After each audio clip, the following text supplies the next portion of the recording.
Hello and welcome to the Daily Gas for November 19th, 2025, called The Barber of Sevilla by Clover. Normal Sudoku rules apply. Wherever there is an arrow adjacent to a row or column, the first three digits in that row or column must increase in the same direction as the arrow points. So what does that mean? Well, obviously, references to the fact that this is a Rossini Sudoku, Gioacchino Rossini. Um, what are we actually dealing with here? Well, the way I like to think about Rossini Sudokus is as thermometer puzzles. Um, essentially, you can replace all the arrows with thermometers and you get the same exact thing. So, um, what does that actually look like? Well, Clover gives us a for instance. The three digits on the far right of row 6 must increase from right to left. So you see how the arrow points from right to left, or just, I guess, to the left?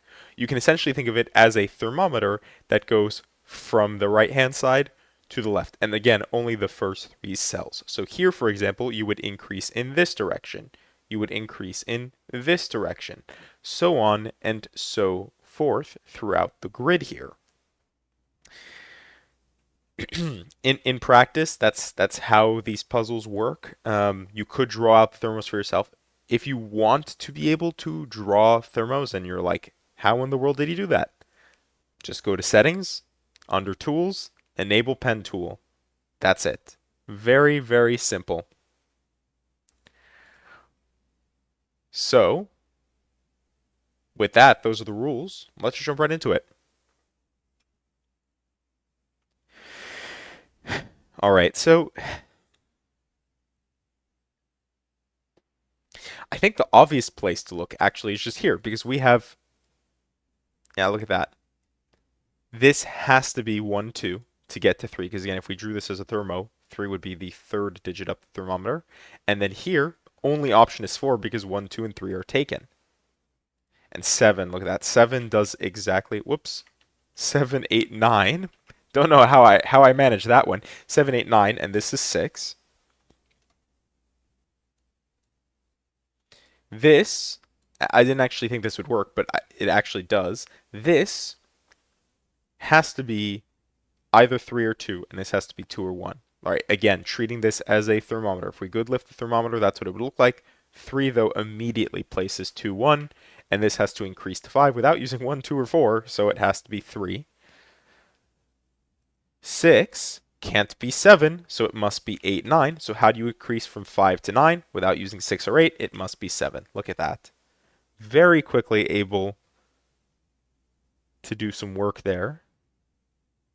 Then what are we missing here? 2, 3, 7. Well, we know this has to be 2 or 3. Also just by Sudoku, I guess. And then this has to be greater than 6.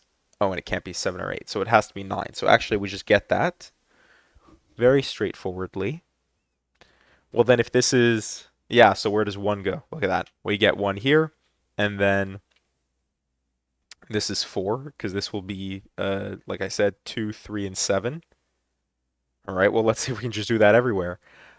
We are missing... No, 4, 7, 8. This can't be 4, but it could be 4 by Rossini, but it can't be 4 by Sudoku. So we actually can't do anything with that. Maybe the, what is it, 2, 6, 9. I was just looking here because 1, 2, 3, 5, 6, 9 are obviously going to be these same 6 digits. So I see 1, 5, 3, so 2, 6, 9. Anyways, 2, 6, 9 does actually give us 9 here. That's funny. So we get 9 here because we know 9 will go between these two cells, which creates a pointing set across.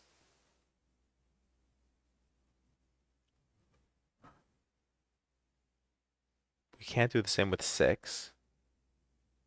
6, but look at this. We get 7, 6, and 6 going here forces 6 here. So this is actually a 2, 9 pair, which we can use the 2 to point across again, and this is 1, though I guess it was just the remainders there. Let's not forget 8. 3 and 4. So pretty quickly actually filling things in. Oh, this this has to be 2 or 9. 9 is not in fact less than 3. Like let's not ignore this thermometer here. It's a little thermometer. Okay. Yeah, this is just kind of coming together pretty nicely. 7 goes here. This is 6. Then 9 gives us 8, 9.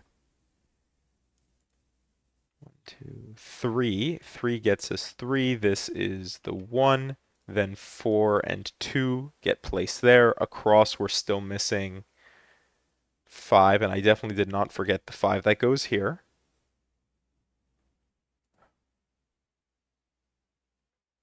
It's actually funny. 2, 4, and 6. This has to be 6 because it can't go here, and of course 6 is not less than 3, but then it just completely resolved because we get 2, 4. We need to grow. This is either 8 or 9, and actually we wouldn't have been able to tell except for that 9 there. We do have all of our 9s pointing at the center. 6, 2, 4, 1. Huh, okay. Well, like I said, 4, 7, 8, we actually don't know what that looks like. So here, oh my goodness. 7, what digit is greater than 7? That isn't 9. It has to be 8. 8 then. Does that stare at the center? It does, but not enough. We'd need something shifted down here, like on the outside here, to be able to place something in the middle. Maybe that's actually the consideration we need to make, because this was our 2, 3, and what was it, 7. So I actually do get 7 here, and exactly what I was looking for comes up. This is 7. We have a 2, 3 pair here and here. 2, 3 goes between these 3 cells. 2, 3, and something. I guess the easy bit would be 4, 6, and 8 here. As I say that, it's just a chocolate teapot, ain't it? Ain't it? 4, 6, 8.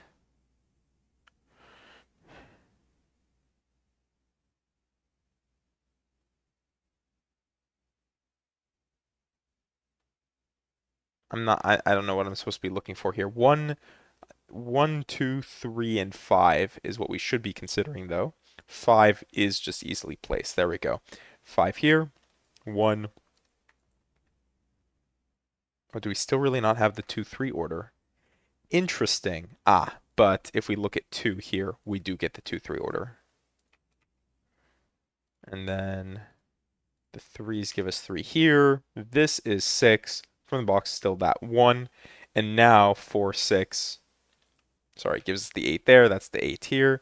This is 4, and this is the 7, because it was 4, 7, 8.